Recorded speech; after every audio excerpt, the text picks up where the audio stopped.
দর্শক, সেটা হচ্ছে যে গত মাসের ১৭ তারিখে মামলা করি আমরা। আমাদের বাসায় এসে ছোট বোনকে হত্যার হুমকি দেখায়। এজন্য কিন্তু আসলে আমরা মামলাটা করি। মামলা করার পরে ওয়ারেন্ট হয়েছে ঈদের আগে। কিন্তু আসলে আমাদেরকে পুলিশ সেভাবে সহযোগিতা করেনি। আমি হচ্ছে সেই ১৭ তারিখ থেকে প্রতিদিন থানায় থাকছি। প্রতিদিন ধরার চেষ্টা করছি। এখন যদি একজন প্রশাসন যদি তাকে না ধরে এবং দেখবেন যে ক্রিম আপাজে যখন গ্রেপ্তার হলো তখনই কিন্তু আসলে সে ঠিক তার মতো করে হচ্ছে যে হাসপাতালে গিয়ে ভর্তি হলো। ওয়ারেন্ট কিন্তু আগেই বের হয়েছিল বর্ষাচ্যুতকে ধরার জন্য আমরা আপ্রাণ চেষ্টা করছি। কিন্তু প্রশাসনিকভাবে আমরা পারিনি। কারণ হচ্ছে আমাকে সেভাবে কিন্তু হেল্প করেনি এবং ক্রিম আপাকে ধরার পরে বিভিন্ন মাধ্যম আমাকে কিন্তু মেসেজ দিয়েছে তাকে আসলে গ্রেপ্তার করার জন্যে।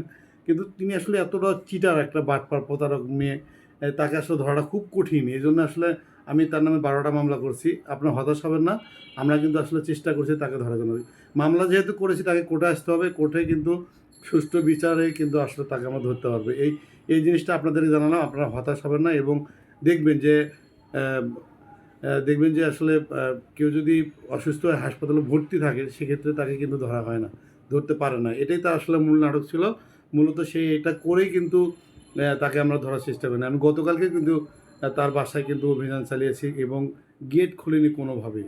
আমরা চেষ্টা করেছি তাকে অনেকভাবে ধরার জন্যে। কিন্তু প্রশাসনিকভাবে তার হচ্ছে দেখেন পুলিশ থেকে অ্যাডভোকেট, ডাক্তার সবকিছু কিন্তু তার প্ল্যানিং করা। এবং হতাশ হবেন না। আমরা আসলে শেষ পর্যন্ত চেষ্টা করব তাকে ধরার জন্য। তাকে জেলে যেতে হবে এবং আমাকে যে বিয়ে করছে, আমার মা এখানে দেখছেন, আমার মা সাক্ষী। এইখানে কিন্তু এই রুমে কিন্তু ছিল এই দীর্ঘ ২ মাস। এত মিথ্যা বলছে তাকে কিন্তু এটা করতে হবে এবং আপনাদের বলছি বাবা-মার দোয়া থাকলে কেউ কিন্তু হারাতে পারবে না।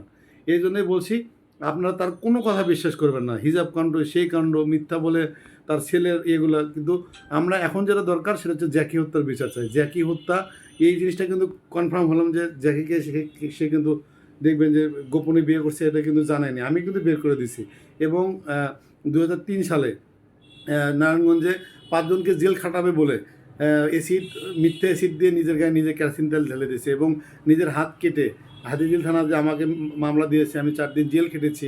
এগুলোর হিসাব কিন্তু তাকে দিতে হবে। আমি একটা জিনিসই বলি, সে কিন্তু আজকে দেখেন যে কান্নাকাটি করছে যে মামলা একের পর এক মামলা। শুধু একের পর এক মামলা না, মানে সে যতগুলো অপরাধ করবে এবং আগামী কাল হচ্ছে আমি আরও ৩টা মামলা দিচ্ছি। সেটা হচ্ছে যে আমাকে হত্যার চেষ্টা করছে একটা এবং সে বারবার আমার বউ হয়ে বারবার হচ্ছে মরার নাটক করছে এবং মানুষের সাথে সহানুভূতি নিচ্ছে।